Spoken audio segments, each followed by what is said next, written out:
for remind, I always forget to record meeting and the end for this meeting. Okay.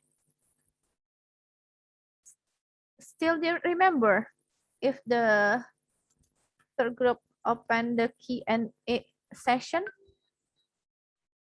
for the audience? Do you still remember? Okay. Masih ingat berarti ya. Oke. Please Nanda open key and answer session for your group. Okay, Miss. Thank you, Miss. Okay, friends, if there are any question about maker presentation on previous meeting, let me know about it. Okay. Okay, first, Agi Hamda, please. Okay, thank you, Nanda. As we know, there are two types: it's test and non-test instrument. And generally, non-test is very useful, I think. Seperti ada pemasaran ataupun tingkat kesulitan suatu pendidikan itu maka non-test. Nah, kenapa non-test ini jarang disentuh dalam hal diskusi, lebih sering ke arah tesnya? Kalau menurut kelompok penyaji itu hal apakah yang menyebabkan hal tersebut? Karena yang kita tahu kan mayoritas kita itu fokusnya pada tes bukan non-tesnya. Terima kasih, Nanda. Thank you, Agil, for the question. Okay, my friends, is there any question about it? Okay, Indah, please. Oke, terima kasih Nanda. Saya mau bertanya kepada kelompok penyaji. Di bagian skala sikap ini kan paling penting nih untuk seorang guru nantinya dalam melakukan penilaian terhadap sikap siswa. Nah, dari berbagai jenis skala sikap ini kan ada yang skala Likert, terus skala Goodman, skala Thurston, sama skala diferensial. Nah, dari keempat skala ini, kira-kira menurut kelompok penyaji, mana yang paling efektif ataupun efisien yang digunakan oleh seorang guru nantinya ketika ingin menilai sikap dari peserta didiknya? Terima kasih. Okay, thank you, Indah, for the question. Is there any question, my friends? Please raise your hand. Okay, Metamia. Yes, Metam. Ya, terima kasih. Presentasi sebelumnya dikatakan bahwa disadvantage dari observation instrumen itu adalah bergantung kemampuan dalam mengingat. Dapatkah kelompok penyaji menjabarkan kenapa begitu? Terima kasih. Okay, thank you, Mia, for the question. Okay, my friends, is there any question about various of non-test instruments? Please raise your hand. Okay, Nadia, first Nadia. Mungkin pertanyaan saya agak mirip sama Agil ya, karena kalau non-test instrumen itu kan pelaksanaannya nggak rutin gitu kan. Jadi menurut pertanyaan saya itu kapan bisa dilakukan non-test instrumen ini? Kalau misalnya tes instrumen kan bisa tuh kayak di latihan atau di ujian semester. Jadi kan itu terarah, maksudnya terstruktur gitu pemberiannya. Kalau non-test instrumen bagaimana? Sekian, terima kasih. Okay, thank you, Nadia, for the question. Next, Afifah Dewanti. Oke, terima kasih Nanda. Jadi sebenarnya kemarin Nafa mau menambahkan materi mengenai teknik non-tes yang ada. Namun kayaknya juga Nafa bertanya, dari sumber yang Nafa dapatkan itu ada beberapa teknik non-tes tambahan, yaitu yang pertama seperti catatan anekdot. Itu catatan otentik hasil observasi yang menggambarkan tingkah laku murid atau kejadian dalam situasi khusus, bisa menyangkut individu juga kelompok. Dengan catatan anekdot, guru dapat memperoleh pemahaman yang lebih tepat tentang perkembangan anak, kemudian memperoleh pemahaman tentang sebab-sebab dari gejala tingkah laku murid, dan kemudian dapat memudahkan dalam menyesuaikan diri dengan murid. Kemudian ada juga dengan teknik autobiografi, yaitu sebuah karangan pribadi seorang siswa yang murni hasil dirinya sendiri tanpa dimasuki pikiran dari orang lain. Ini lebih menjurus tentang pengalaman hidup, cita-cita, dan lain sebagainya. Mungkin dengan autobiografi bagi guru bertujuan untuk mengetahui keadaan murid yang berhubungan dengan minat, cita-cita, sikap terhadap keluarga, guru, atau sekolah, dan pengalaman hidupnya. Kemudian ada juga teknik sosiometri. Teknik ini bertujuan untuk memperoleh informasi dengan menghubungkan atau interaksi sosial di antara murid. Dengan sosiometri, guru dapat mengetahui murid yang populer, murid yang terisolir, dan lainnya. Kemudian ada juga tentang teknik daftar riwayat hidup, yaitu salah satu teknik non-tes dengan menggunakan data pribadi seseorang sebagai bahan informasi penelitian. Dengan mempelajari riwayat hidup, maka subjek evaluasi akan dapat menarik suatu kesimpulan tentang kepribadian, kebiasaan, dan sikap dari objek yang dinilai. Mungkin aku ingin bertanya, apakah dari beberapa teknik non-tes tadi itu tuh emang tambahan dari teknik non-tesnya yang belum kelompok penyaji tampilkan, atau ini bagian dari beberapa teknik non-tes yang telah kelompok penyaji tampilkan kemarin. Mungkin sekian dan terima kasih. Okay, thank you very much, Ava, for the adding materials and question. Next, Hafiza Tunisa, yes. Ya, terima kasih Nanda. Jadi kan materi kelompok 3 yaitu tentang non-tes. Yang kalau di tes itu kan instrumen tes itu kan ada bentuk kisi-kisi soal. Apakah instrumen non-tes ini juga ada bentuk kisi-kisi soalnya atau bagaimana? Jika ada, bisa dicontohkan bentuk kisi-kisi soal tersebut, komponennya gitu. Sekian Nanda, sampai selesai. Okay, thank you Hafiza. Sampai okay. And then please, is there any question about it?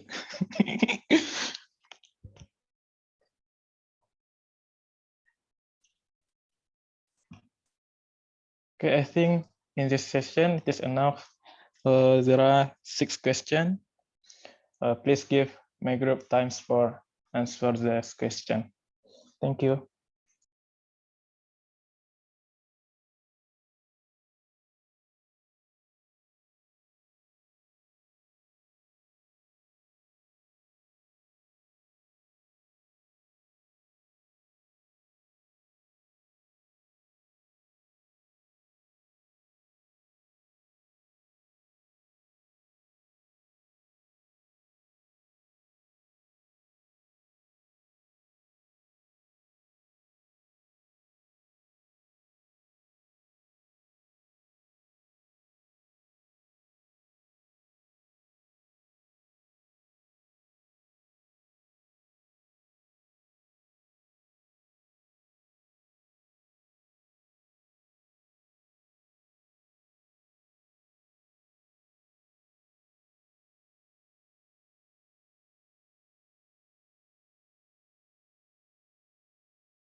Oke, pertanyaan pertama dari Agil Hamda.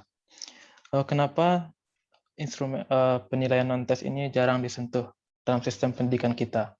Oke, saya akan mencoba menjawab pertanyaan pertama dari Agil. Menurut saya, kenapa itu penilaian non-tes ini jarang disentuh? Sebenarnya peserta didik itu di sekolah tidak hanya untuk mengasah kemampuan intelektualnya saja, tapi lebih dari itu kita juga penting untuk mengasah sikapnya, nurani, psikomotor, seperti yang telah diklasifikasikan oleh Bloom. Itu tidak hanya aspek kognitif, juga ada aspek afektif dan psikomotor. Tapi sejauh ini dalam sistem pendidikan kita memang kedua hal ini, yaitu afektif dan psikomotor, ini jarang disentuh. Saya tidak tahu kenapa itu, kenapa hal ini bisa terjadi. Mungkin sudah menjadi sebuah budaya nampaknya. Aspek kognitif lebih diutamakan oleh seorang guru dalam pembelajarannya. Oleh karena itu, sebagai pendidik di masa yang akan datang, sebaiknya kita lebih memperbaiki keadaan ini untuk mencoba untuk menilai ranah afektif dan psikomotor siswa, bisa menggunakan salah satunya menggunakan instrumen non-tes, seperti yang telah kami jelaskan pada pertemuan sebelumnya. Oke, apakah ada tambahan dari teman-teman yang lain? Silakan.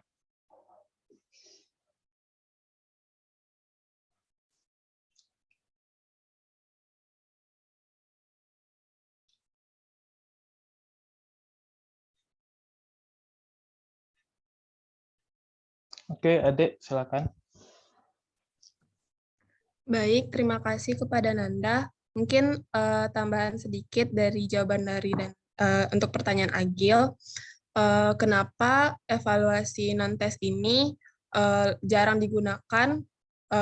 Salah satu penyebabnya yaitu evaluasi ini karena evaluasi untuk teknik tes itu lebih dinilai praktis dibandingkan non-tes, dan penggunaan mengingat alatnya lebih mudah dibuat dan yang dinilai lebih banyak pada aspek kognitif saja. Mungkin sekian dari saya, dikembalikan ke Nanda. Oke, thank you Ade for the edition. Apakah ada tambahan dari teman-teman yang lain? Silakan.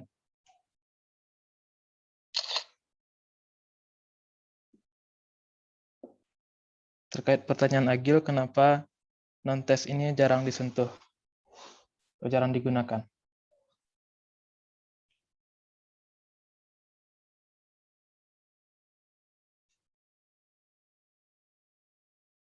Oke, sejauh ini nampaknya tidak ada.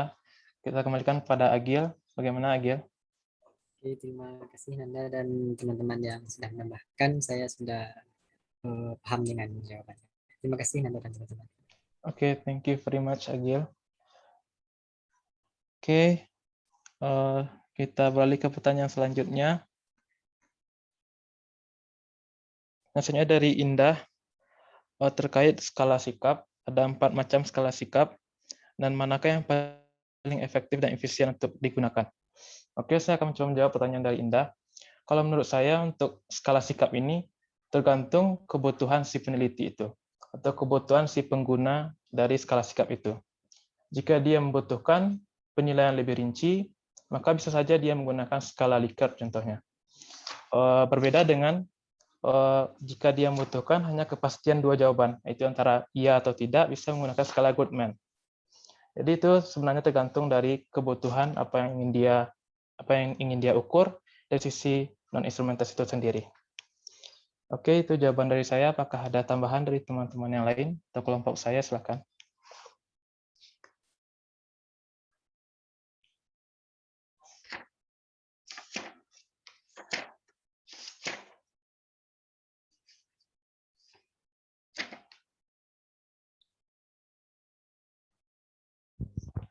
Oke, Ilham Syah, apakah ada tambahan Ilham Syah? Baik, Nanda. Ya, saya setuju dengan pendapat Nanda. Mungkin jika skala sikapnya itu tergantung dari kebutuhan dari guru. Jika memerlukan jawaban yang rinci, mungkin bisa menggunakan skala Likert, seperti sangat setuju, setuju, ragu-ragu, tidak setuju, dan sangat tidak setuju. Tapi kalau ingin guru cuma membutuhkan jawaban yang tegas, maka bisa menggunakan skala Goodman. Tapi jika guru ingin jawaban yang lebih rinci lagi, mungkin bisa menggunakan skala Thurston, karena pilihannya itu ada dari 1 sampai 11. Atau guru mungkin juga bisa menggunakan skala diferensial, yaitu pilihan di antara 2 sikap. Kalau kan dari 1 sampai 7. Kalau 7 berarti sangat positif, 1 berarti sangat negatif. Kalau 4 berarti di tengah-tengah di antara 2 sikap tersebut. Kemudian ada selanjutnya itu penilaian. Penilaian ini lebih fleksibel karena tidak hanya digunakan untuk mengukur skala sikap saja, tetapi bisa digunakan untuk mengukur skala yang lainnya. Sekian. Oke, thank you Ilham untuk tambahan jawabannya. Apakah masih ada tambahan dari teman-teman yang lain atau kelompok saya sendiri? Silakan.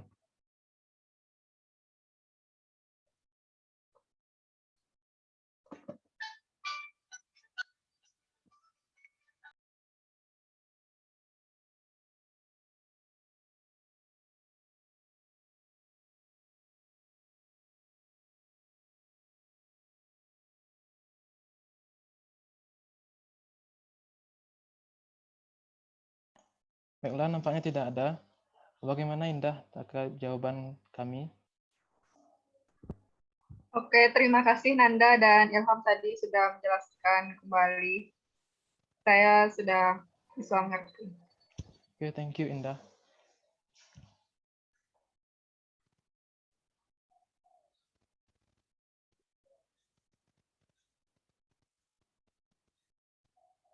Oke, pertanyaan selanjutnya dari Metamia Esi Ginting, yaitu salah satu ukuran observasi adalah bergantung kepada kemampuan mengingat.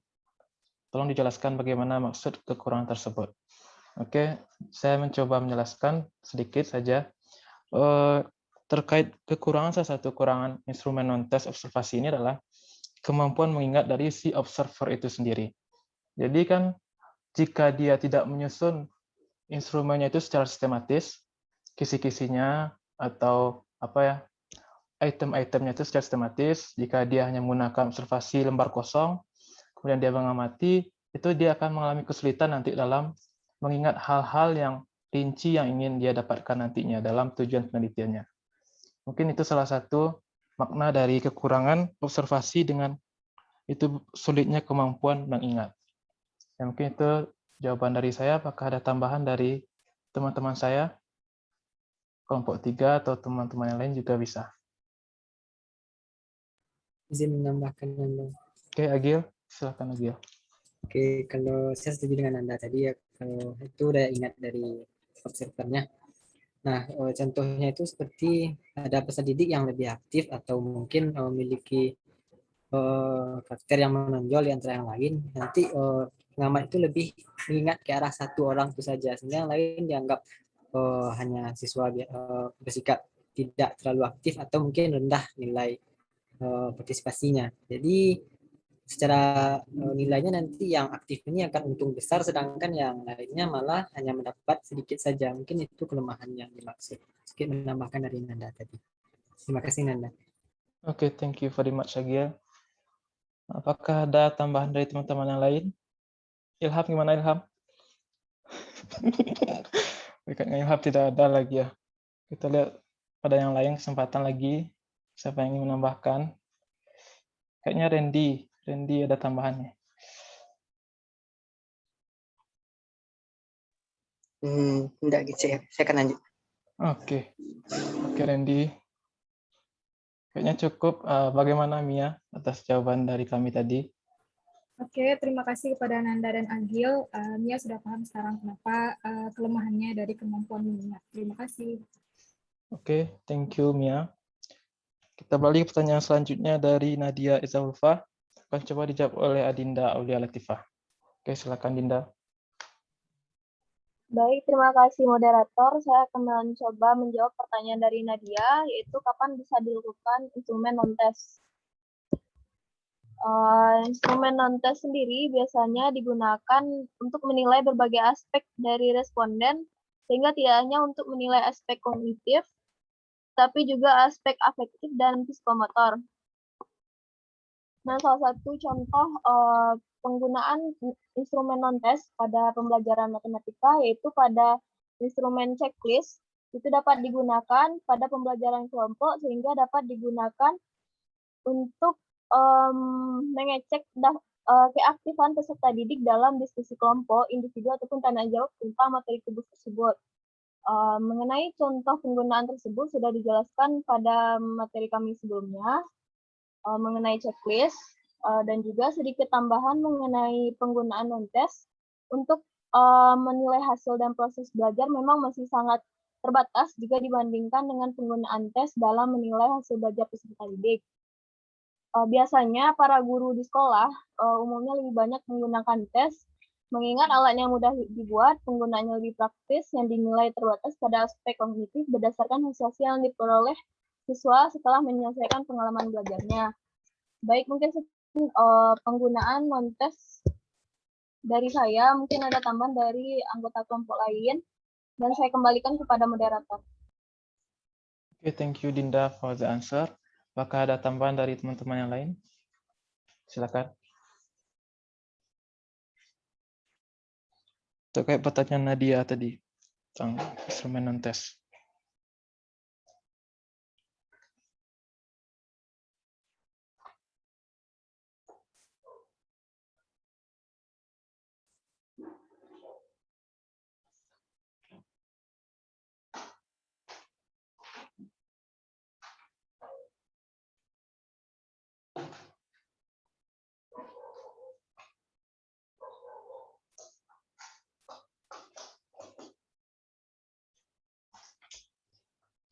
Oke. Apa yang tidak ada? Bagaimana Nadia atas jawaban sementara dari Dinda Aulia Latifah tadi? Oke, terima kasih untuk jawabannya. Tapi kayak pertanyaan Nadia itu kayak kan kalau di tes instrumen itu bisa tuh kayak di ujian semester atau tengah semester. Nah, kalau untuk non tes itu apakah maksudnya dilakukannya itu juga ada waktu Oke.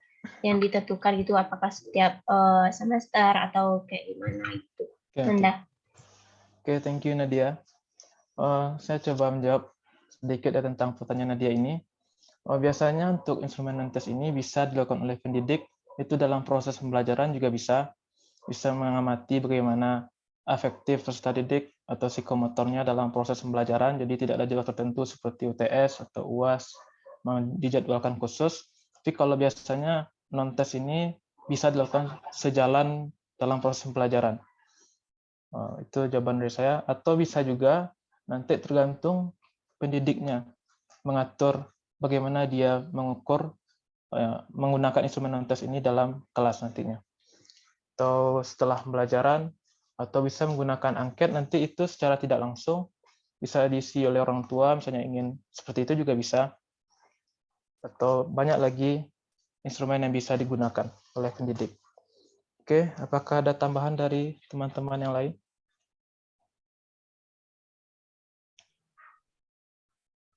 Oke, Nanda sedikit menambahkan mengenai pertanyaan Nadia tadi.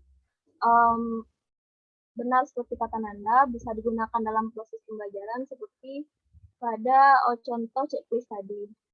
Itu saja Nanda. Oke, Saya kembalikan kepada moderator. Oke, thank you Adita.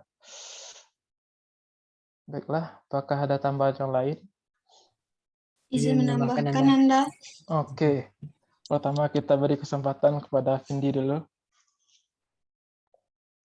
Ya, terima kasih Nanda. Yang tadi itu dalam pembelajaran kita bisa gunakan juga yang sekarang sudah mulai dilaksanakan, yaitu tentang metode instrumen non-tes dengan menggunakan portofolio. Sekian Nanda. Oke, thank you Vindi jawabannya. Silakan Agil untuk tambahan selanjutnya. Terima kasih Nanda. Untuk waktunya, kalau menurut saya menambahkan dari Nanda dan teman-teman yang lain, mungkin teman-teman pernah dulu ketika satu pembelajaran hampir selesai dalam hitungan semester atau mid, itu pentingnya memberikan angket untuk diisi. Saya rasa itu salah satu bentuk non-tes, di mana nanti kepuasan, kepahaman peserta didik, serta kesenangan terhadap pendidik itu diuji. Kemudian saat di perkuliahan pun juga ada, itu disuruh mengisi untuk melihat, sebelum kita melihat penilai kita. Jadi selain itu jadwalnya itu juga ada yang beriringan dengan proses pembelajaran seperti kata Nanda tadi. Karena kita tahu kan KD1 dan KD2 yang menyangkut adalah sikapnya. Jadi ada waktu-waktu khususnya tapi tidak terlihat terlalu jelas kalau saya rasa.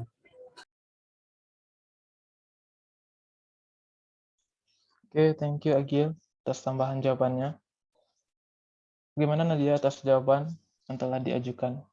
Oke, terima kasih Nanda dan juga jawaban dari teman-teman yang sudah menambahkan. Insya Allah saya sudah mengerti. Terima kasih. Oke, terima kasih Nadia. Selanjutnya pertanyaan terakhir dari Hafizatunisa akan coba dijawab oleh teman saya yaitu Vindi. Silakan Vindi. Thank you, moderator. Baik, saya akan mencoba menjawab pertanyaan Hafiza, yaitu apakah maaf, bentar.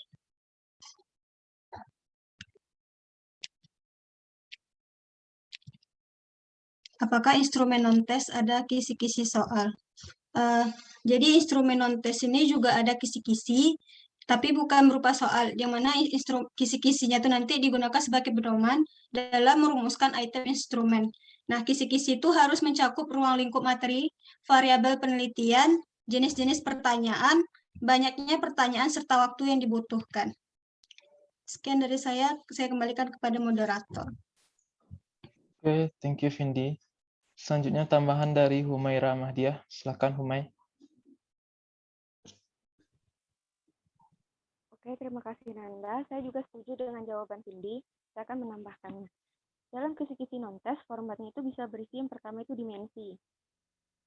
Dimensi adalah tema atau objek atau hal-hal pokok yang menjadi pusat tinjauan teori. Agar dimensi dapat diukur, harus memiliki syarat sebagai berikut.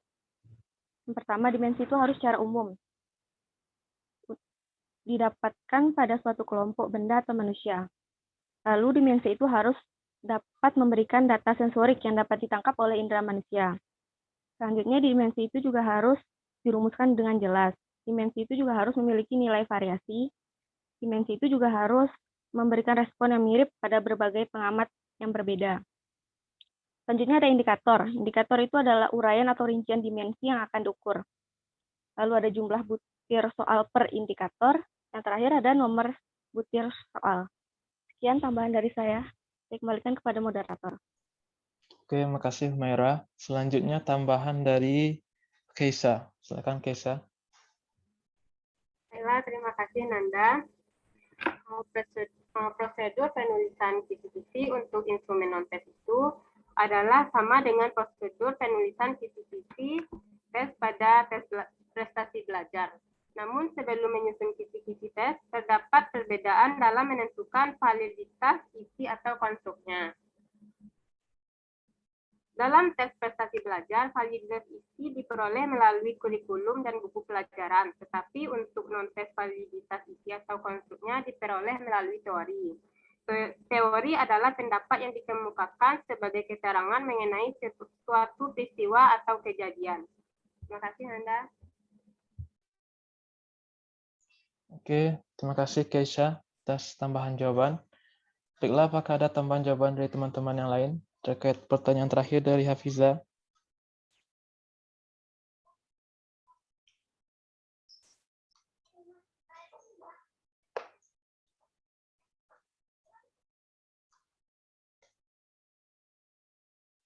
Baiklah, sebelum dikembalikan pada Hafiza, saya ingin menambahkan sedikit.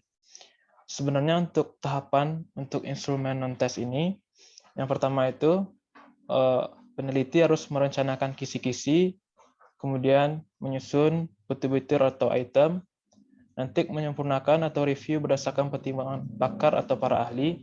Jadi di sini bisa peneliti tersebut mempertimbangkan apa yang telah disusunnya berupa kisi-kisi dan item-item tersebut kepada para ahli.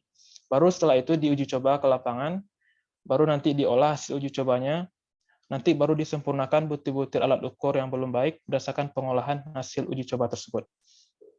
Oke, baiklah kita kembalikan kepada Hafiza. Silakan Hafiza. Baik, terima kasih Nanda dan kelompok penyaji atas jawabannya. Nanda ketawa. Oke, ya, sampai Fiza. Oke, terima kasih ya Fiza. Nampaknya cukup pertanyaan, Miss. Oke, udah Miss. Udah ya, nggak buka sesi kedua Nanda. Oke, Miss. Baiklah kita buka sesi kedua, sesi question and answer. Bagi enggak. teman-teman yang ingin bertanya. Tapi kalau nggak ada nggak apa-apa. Tunggu, Miss. Masih ada satu pertanyaan lagi, Miss. Kelupaan tadi, Miss. Baiklah, pertanyaan dari Afifah Dewanti atau Afa akan coba dijawab oleh Vindi. Silakan, Vindi.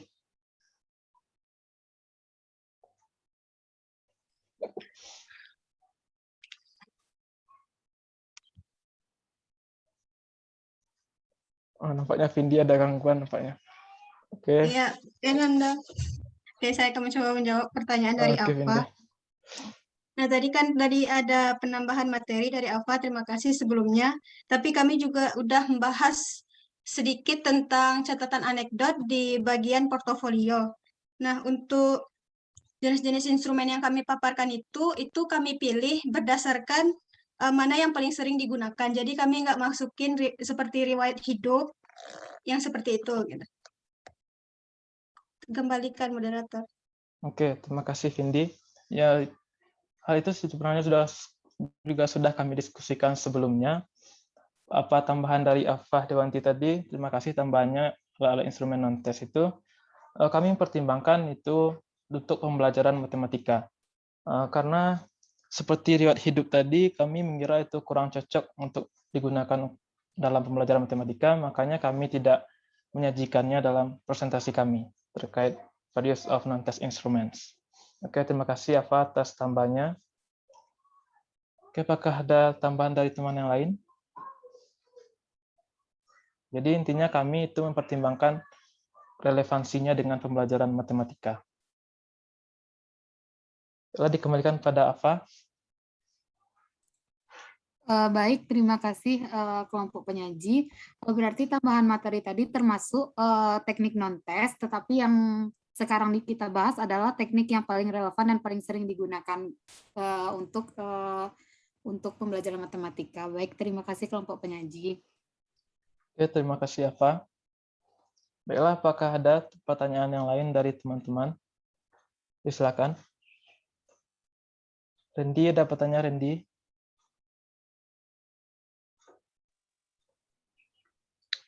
Tidak. Oke, Randy. Namanya Randy ada gangguan sinyal kayaknya. Oke, apakah ada tambahan pertanyaan dari yang lain?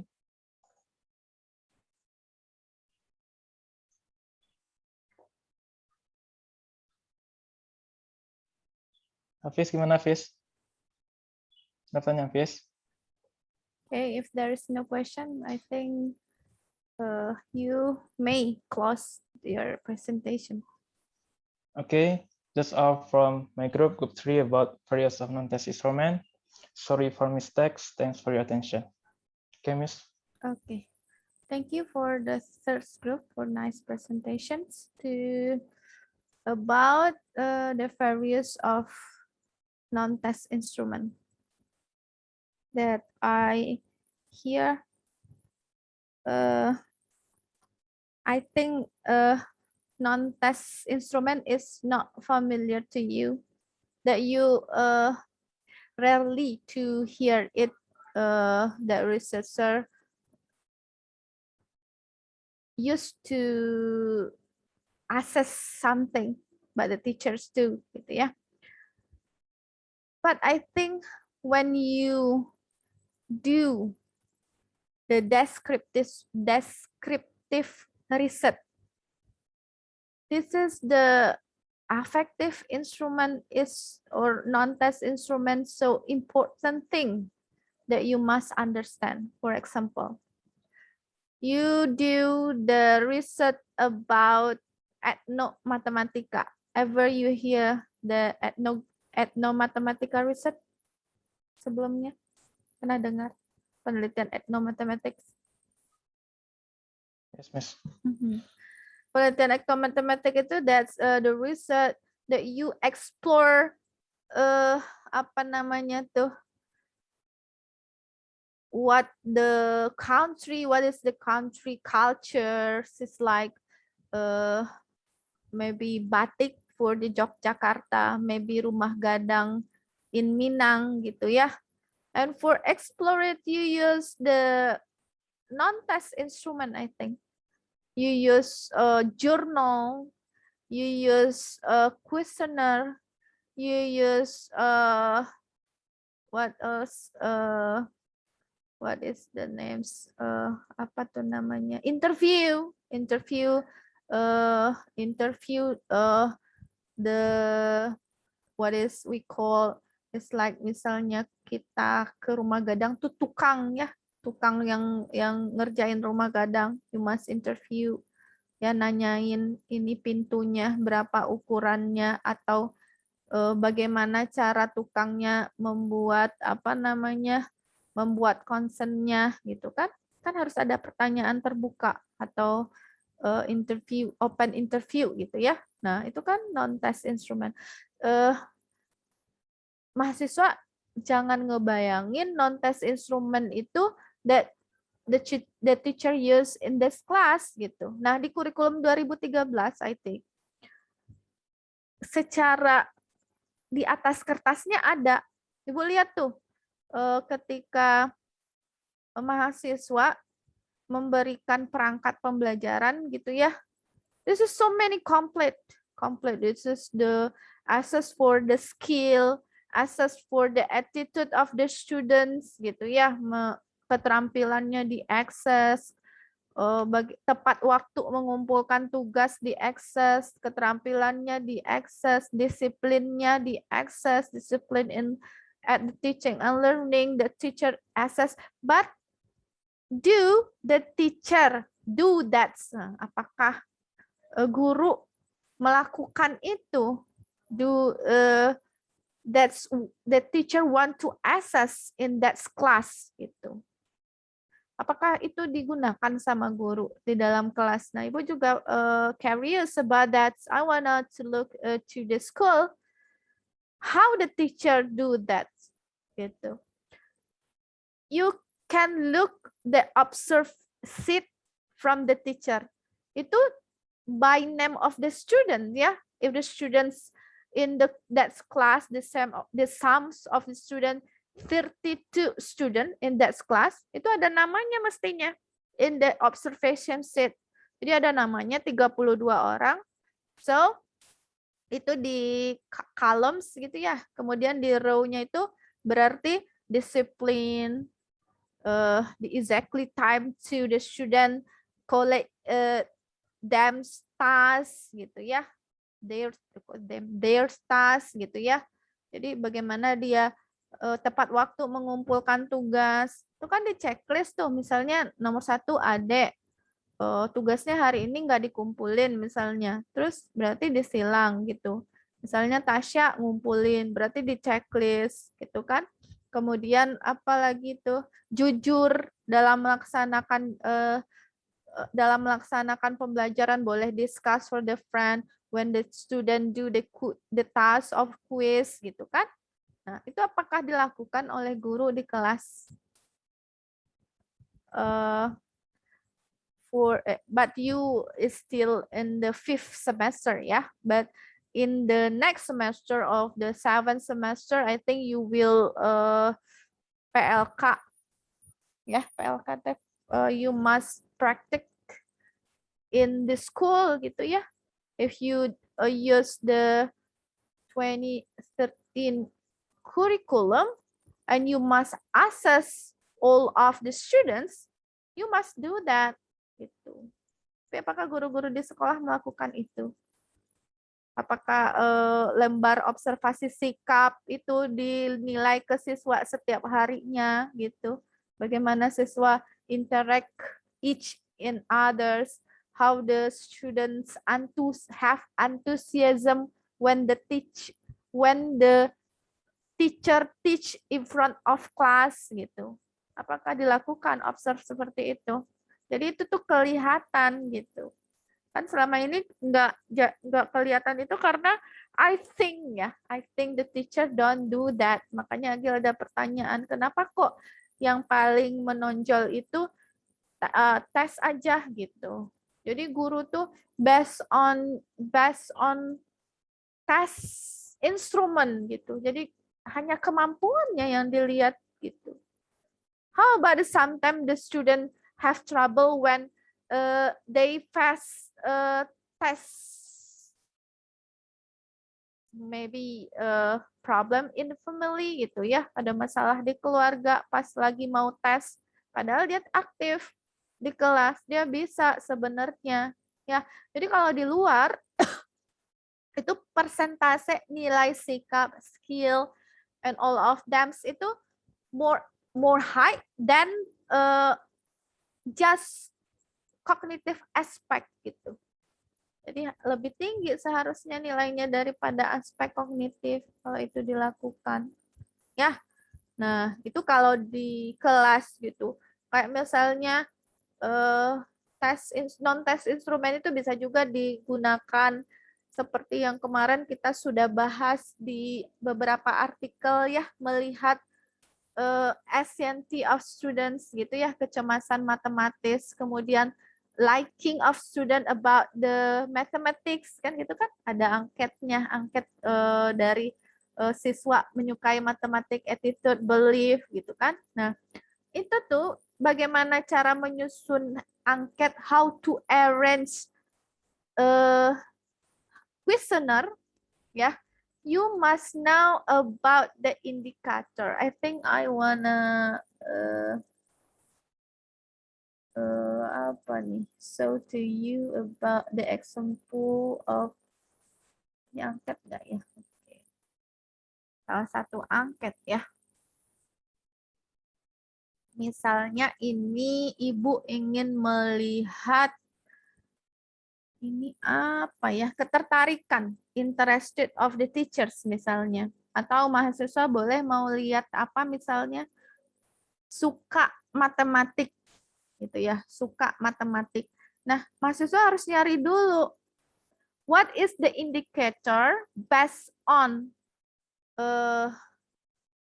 researcher, the other researcher or ahli, kayak apa tuh, expert, from the expert, when the someone itu we say he or she likes mathematics, suka. Suka tuh apa sih menurut ahli? What is the indicator of suka? Kalau suka sebenarnya misalnya ke apa namanya ini, kontekstualnya ke remaja nih ya, ke lawan jenis misalnya ya. Ini kalau nggak berdasarkan ahli nih ya, berdasarkan ibu aja ini. Itu biasanya gimana mahasiswa? Kalau suka sama seseorang tuh gimana? Oh, nggak ada yang pernah suka sama seseorang gitu ya? Pasti ada lah, masa nggak ada? Vindi kalau suka sama seseorang gimana?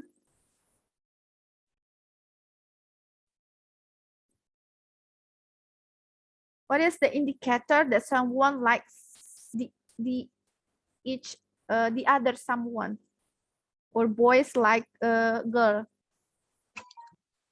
Suka caper, Miss. Caper tuh apa? Cari perhatian ya. Oh, misalnya gitu. Ya. The indicator, the first, suka cari perhatian gitu ya. Itu indikator yang pertama. Ini bukan berdasarkan expert ya, but this is the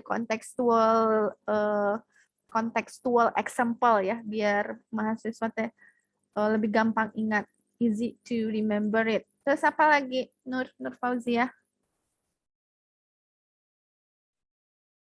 Apa lagi? Caper kata Vindi. Pernah ini ya, pernah suka sama orang, Nur Fauzia? Oke, lama ya, nggak pernah berarti. Nadia ngantuk kayaknya. Ya, Miss. Ya, Nadia, gimana kalau suka sama seorang, indikatornya seperti apa? Nggak tahu. Nggak tahu, nggak pernah suka berarti. Oke. Apa ini behind the tune of kamera ya? Hai Rani, Wulandari. Are you with me? Coba ya kita cek orang yang behind. Namira. Iya, Miss. Why do you turn off your videos? Gimana Namira kalau ini suka sama orang? Terus siapa tuh yang jawab? Randy lah. Lebih care. Apa? Lebih care. Oke, peduli. Oke, peduli. 1 caper, 2 peduli. Apa lagi? Siapa lagi yang mau? Kaisa.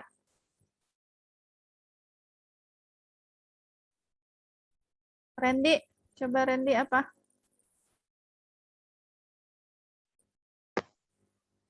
Senang kalau dengannya. Oke, senang kalau dengannya. Oke, pengennya mau ketemu terus gitu ya. Senang kalau dengannya, caper, peduli.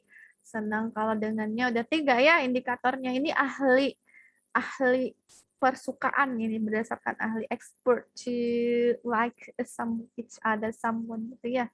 Oke, siapa lagi? Agil. Gimana? Akhlak, Miss.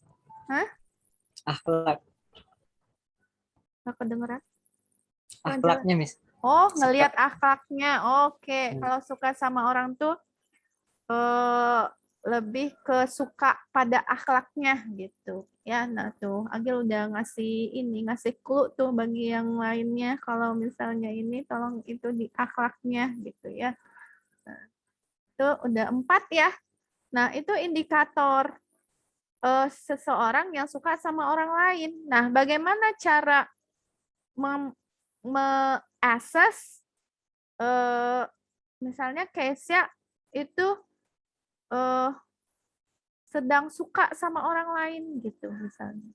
Berarti kan misalnya dikasih kuesioner, itu udah tahu nih indikatornya ada 4. Nah, kembangkanlah masing-masing indikator itu ke dalam bentuk pernyataan-pernyataan. Misalnya caper, cari perhatian ya. Cari perhatian tuh bisa dikembangkan ke pernyataan nggak? Pernyataan ya. If the questioner, this is not questions, but statement. Nah, this is differentiate between questioner and interview. If you do interview, you will give someone the questions, but if you give questioner, you just give someone about a statement, and the other person, when you give the questioner, they will take the checklist for the skala of the questioner. Gitu ya. Apa pernyataan yang bisa dibuat dari caper? Apa tuh? Cancel ya. Apa?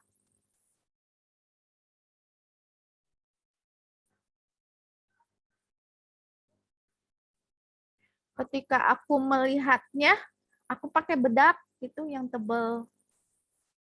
Ya, misalnya itu satu pernyataannya, one statement, one indicator, you can extend it, ya, memperluas itu to be some statement, Jadi for the caper, the first statement is aku pakai bedak tebal-tebal. Kalau aku melihatnya, aku pakai bedak tebal-tebal, itu bentuk pernyataan kalau aku lagi caper gitu misalnya. Terus what else? Itu. Apalagi kalau Nanda lagi caper sama seseorang itu ngapain Nanda? Nggak tahu juga, Miss. Tahu, belum pernah caper. Ilhamsyah? Ilhamsyah? Biasanya Ilham yang ahli, Miss. Oh, Ilham yang ahli. Ini ngapain tuh Ilham?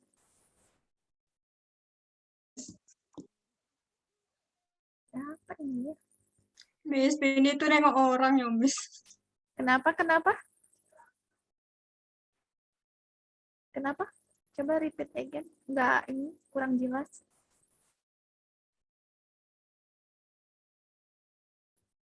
Gimana? Apa tadi itu? Vindi.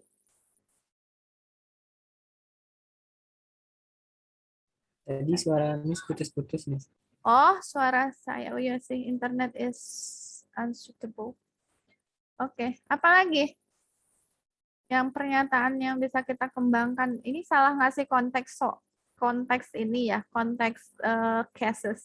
I think this is for the young people, I think, but I think in this class there is no people who always like the others people gitu maybe ya. Tapi udah kelanjur sih. Nanti aja diganti lagi pas di contoh sebelumnya. Jadi apa? Ngapain lagi? Apa sering bercicil? Apa sih nama tuh becicilan ya? Apa tuh namanya? Apa? Gesturnya lebih pecicilan. Biasanya saya lebih becicilan kalau di depan dia. Nah, itu kan pernyataan. Itu misalnya dua pernyataan, two statement for the first indicator. And the second indicator, what can you remind me about the second indicator that I said previous? Because I forget. Apa tadi lagi tuh? Lupa tuh. Selain yang pertama tadi, caper. Yang kedua apa tadi ya? Lupa. Siapa yang ingat? Yang pakai bedak tebal-tebal tadi, Miss. Itu pertanyaannya, itu statement for the first indicator, ya. Jadi kita mengembangkan statement for each indicator that based on the expert. Ya, anggap tadi expertnya udah nyebutin ciri-ciri orang suka sama orang lain itu ada 4 indikatornya. Yang pertama caper, kemudian yang kedua selalu ingin bertemu, apa tadi ya? Lebih care, Miss. Oh, care, yes, that right, care. Ya, care itu yang kedua tadi, yang senang kalau senang itu mungkin lebih ke pernyataan selalu ingin bertemu, selalu ingin dekat tadi ya, the third, kemudian ngelihat ke akhlaknya gitu. Nah, itu kalau ciri-ciri orang lagi menyukai orang lain. Nah, care, what is the statement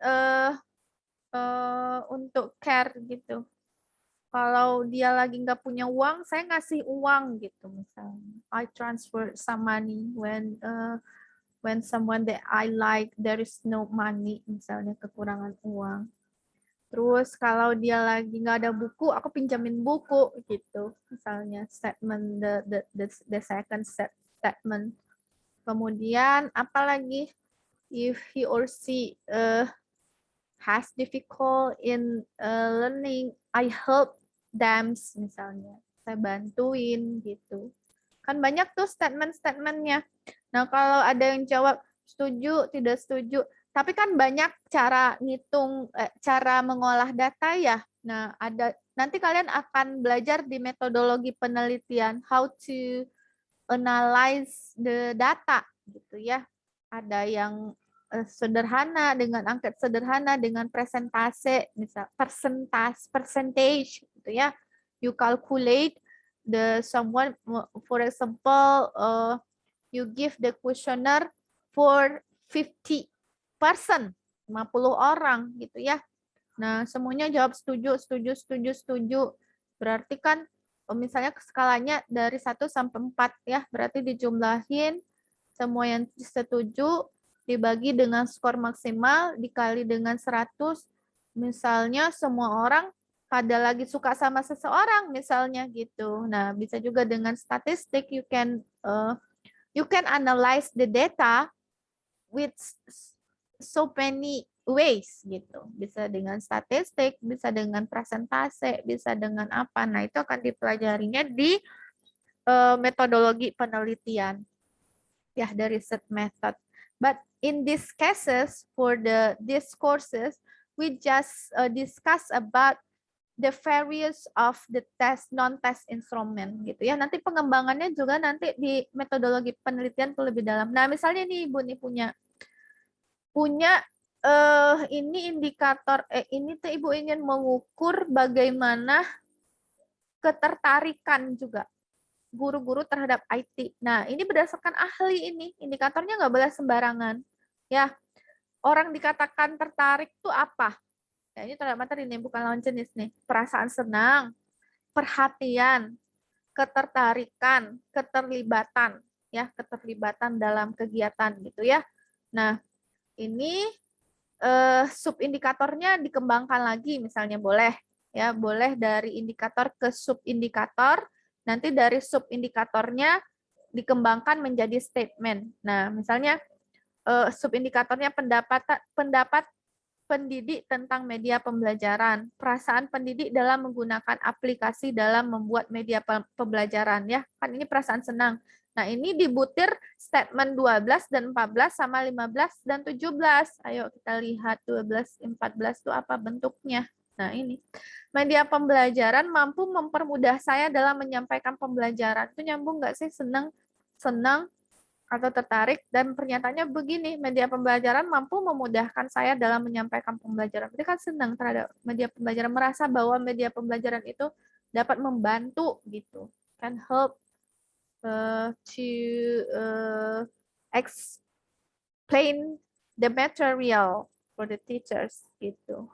Nah, kemudian 14 tadi ya, penggunaan media pembelajaran menurut ibu itu atau menurut guru itu membuat peserta didik menjadi lebih aktif gitu. Jadi dia merasa senang menggunakan karena menurut dia akan membuat peserta didik akan menjadi lebih aktif. Kalau statement itu bisa kita kembangkan sendiri. You can extend by yourself, but indikator must base the expert gitu. Harus berdasarkan para ahli, nggak mau sembarangan. Ya, kalau misalnya like mathematics, nah itu menurut para ahli harus dikaji dulu perasaan suka itu apa saja indikator yang mencirikan perasaan suka. Nanti disambung-sambungin dengan mathematics gitu. Ya. Nah, jadi tidak mudah juga untuk membuat sebuah kuesioner dan untuk mengukur sesuatu. Kita mesti tahu, you must know about the indicator from the expert. You must have sense to extend statement based on indicator, kan gitu ya. Harus punya sense kan untuk membuat statementnya dari indikator yang sudah kita peroleh dari expert gitu ya. Nah, itu harus dipertimbangkan. Kayak wawancara tuh terbuka. Pernah Ibu lihat kan video kan? When I do that by myself, I enjoy when this is my doctoral research ya. When I go to the Bandung city and explore some school in there gitu ya. I have explored some school in Bandung city. The first I do by myself gitu ya. I did by myself. Pertama-tama tuh Ibu lakukan sendiri gitu. Tapi kok lama-lama kayaknya nggak ketemu ini apa yang mau dicari ketika nanya ke siswa. So I need models how to direct the student answer with best situations and give more information. So I invite my advisors. Jadi ya punten Pak gitu, pas saya lagi nanya-nanya kok saya rasanya butuh modal, butuh orang lain dulu untuk mencontohkan ke saya bagaimana melakukan wawancara itu dengan baik. Nah, kebetulan advisor-nya baik. Tapi kalau di sini juga, tapi ini sih tergantung advisor yang kita dapat atau pembimbing yang kita dapat, bisa jadi bersedia, bisa jadi banyak kesibukan. Nah, kebetulan Bapaknya tertarik. Lalu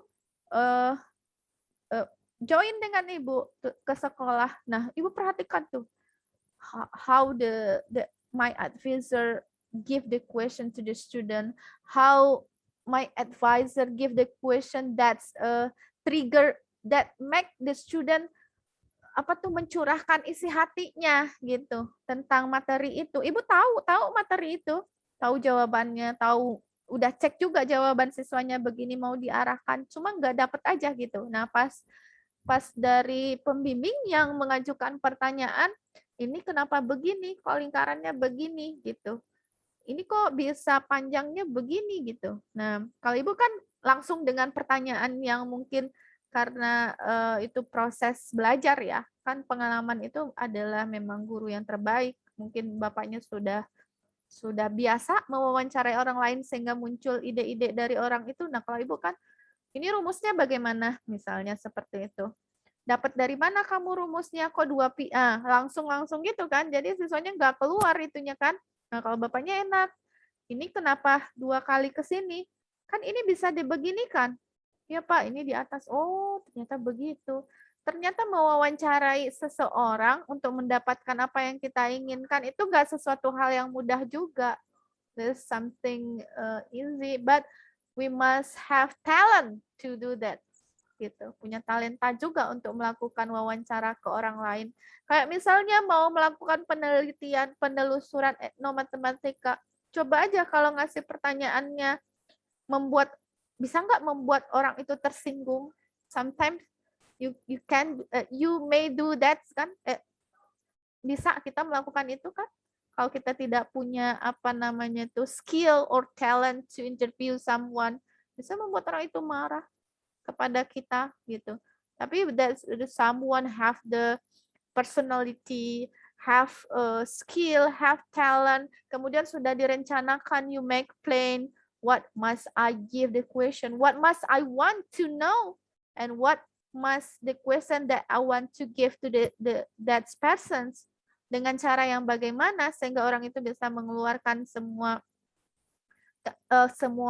isi hatinya, apalagi kalau penelitiannya penelitian sosial gitu ya, itu bakal harus punya ini gitu. Tapi kan kalau di sini jarang ya penelitian yang seperti itu. Mahasiswa yang etnografi meneliti tentang personality of the students gitu ya, ability. He just about the cognitive aspect, itu makanya tadi agak bertanya tentang itu. Kemudian siswa yang lainnya juga kok jarang gitu. Nah coba ya mahasiswa yang lakukan, coba penelitiannya tuh ganti alur, you change the rule gitu, do that about the affective gitu. Misalnya etnografi tadi apa lagi tuh, misalnya itu boleh nggak sih kita melakukan penelitian bagaimana pengaruh kondisi ekonomi keluarga terhadap capaian hasil belajar. Nah, kita baca-baca lagi artikel-artikel tuh. Berarti kan kita harus mewawancarai siswanya tentang bagaimana dia di rumah gitu ya, bagaimana keadaan ekonomi keluarganya, bagaimana pergaulannya, the environment of the students gitu ya, how to their parents educate the students. Nah, itu kan bisa questionnaire, bisa interview to the students gitu kan. Nah, coba lakukan penelitian yang seperti itu. Jadi mini riset. Coba-coba dulu deh nulis-nulis artikel gitu. Coba submit dulu. I think ada nggak yang tertarik dengan jurnal di sini atau mau coba-coba bikin artikel atau nulis? Mungkin karena banyak tugas ya, masih banyak tugas jadi belum bebas gitu, that you don't feel don't have time. But if you have time, you can read some article and you try to do the mini research. For example, misalnya Metamia bikin meneliti teman-teman kelasnya tentang kesukaan mereka terhadap matematika. For example, misalnya like for the algebra of geometry, you give some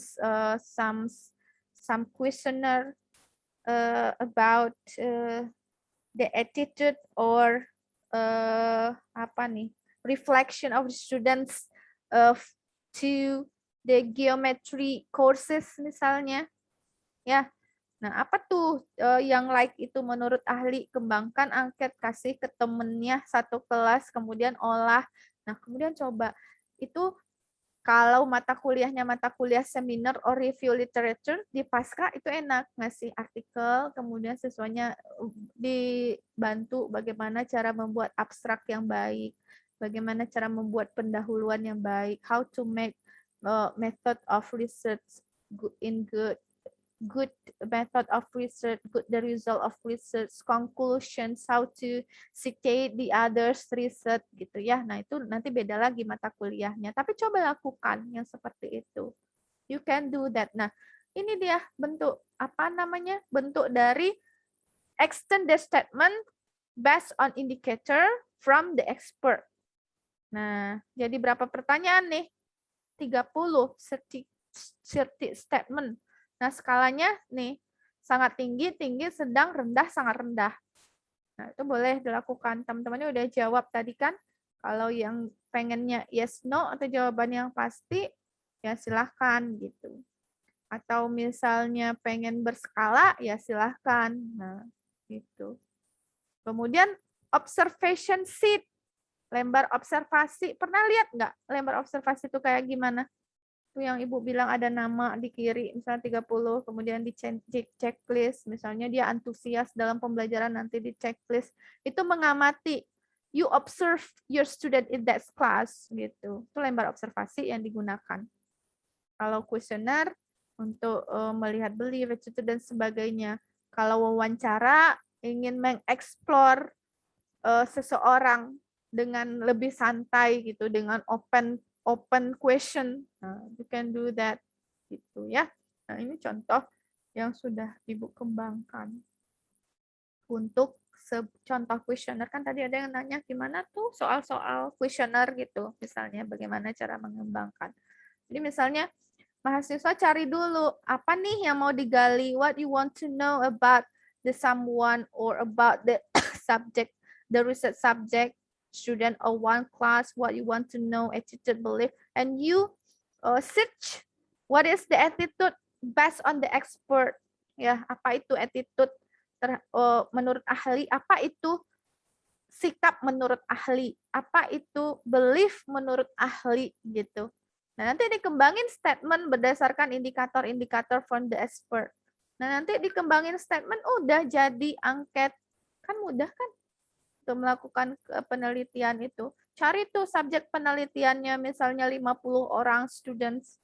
Ya kan? Untuk menggali itu. Udah diisi angketnya. Diisi. Olah lagi. Bisa misalnya dari kelompok ini, bagaimana. Dari kelompok ini, bagaimana. Dari kelompok ini, bagaimana. Itu ada sebuah pengolahan data deskriptif. Itu kalau mahasiswa bisa menggunakannya, itu akan sangat pernah dengar NVivo? NVivo pernah dengar? Ever you hear NVivo software? No, Miss. Oh, nggak pernah. Kan kalian taunya SPSS ya? SPSS itu kan untuk mengolah data yang kuanti, gitu kan? Mengolah data yang bersifat statistik kuanti. Misalnya apa?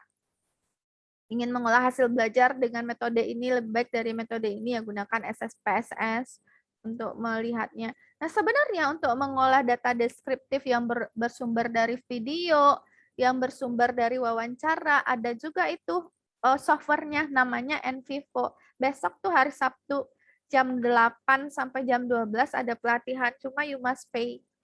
Jadi harus bayar. Ibu udah daftar sih, pengen tahu. Udah pernah juga menggunakan NVivo, cuma lupa. Jadi pengen dicoba lagi. Itu Bapak Sihar Tambunan kalau tidak salah itu sangat gencar itu mengolah data dengan NVivo. Kalau mahasiswa mungkin punya kelebihan jajan yang disimpan gitu ya, nanti Ibu bisa share ininya, pamfletnya. You can join with us. I just apa namanya tuh, peserta juga. Ibu peserta juga, the members of the seminar. I think this is good to us to know about how the software to assess. Banyak banget.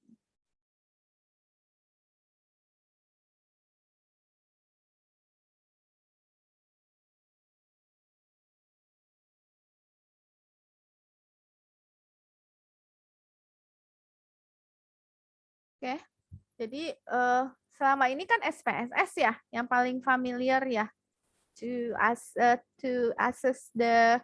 analyze the data of statistik kuantitatif. Nah, kualitatif sebenarnya banyak juga yang familiar, cuma belum dikasih tahu aja. Nah, kalau mahasiswa misalnya tertarik dengan pengolahan data yang deskriptif, nanti akan jadi ini sendiri, tren sendiri gitu. I analyze the data with the software. That name software is NVivo. So I collect the data from the listener, from the video, from the interview, the someone, and I assess it with NVivo. The procedure from ya Allah, Ibu takut sekali nih, Afifah, kenapa itu di belakangnya tiba-tiba muncul gitu? Itu ini background. It's your background. Oh my goodness. Oke, apa namanya? Tuh hilang kan? Jadi bagaimana mengolah data deskriptif? You can explain it, you can explore it with dengan baik, goodly, gitu ya, dengan baik, and you can learn it seriously when you interest about that topic. Nanti Ibu bisa share linknya, share apanya namanya, pamfletnya if you want. Tapi bayar 350.000. Besok jam 8 sampai jam 12. I have registered and I will be the member tomorrow to follow the seminar. I think this is interesting seminar.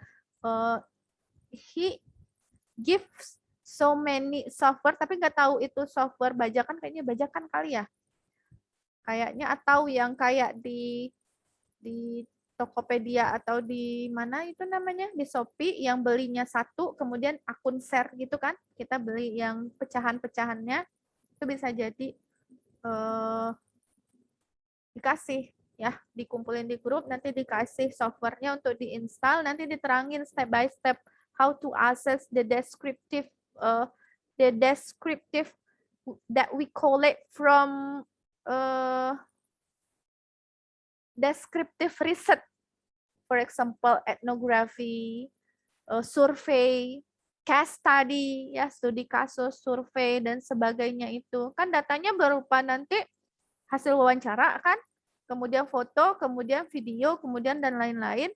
Nah, biasanya kan kalian itu mengolahnya itu berdasarkan dugaan, itu kan lemah kadangnya, berdasarkan tendensius si peneliti gitu, lebih ke subjektif gitu kan, tidak objektif. Nah, kalau ada softwarenya mungkin itu akan lebih terakomodir dengan bagus gitu. Accommodated with good. Nah, jadi kalau udah tahu itu, ada cara mengolah datanya, kemudian kalian tertarik melakukan penelitian deskriptif, itu akan lebih kuat gitu. Jadi tidak monoton that you just do the research about experiment research, but you use the others way to do the research gitu. Nah, kalau ada yang tertarik, mungkin udah save uang jajan gitu ya, ini kan udah pertengahan bulan, kan nggak kemana-mana juga, di rumah aja kan daring. Nah, mungkin ada ini, nah silahkan join. Nah, itu akan lebih menambah khasanah pengetahuannya tentang riset, apalagi adik tuh, misalnya kalau lolos yang hibah, apa namanya tuh, kemarin tuh ya, hibah, kita kan join ya. Kali ini adik sendiri tuh yang ikut sama ibu kemarin. Ya, kalau yang di lokalnya Elda banyak teman-temannya yang diajak mimpi ya. Kemarin 7 kan mau ke etnografi.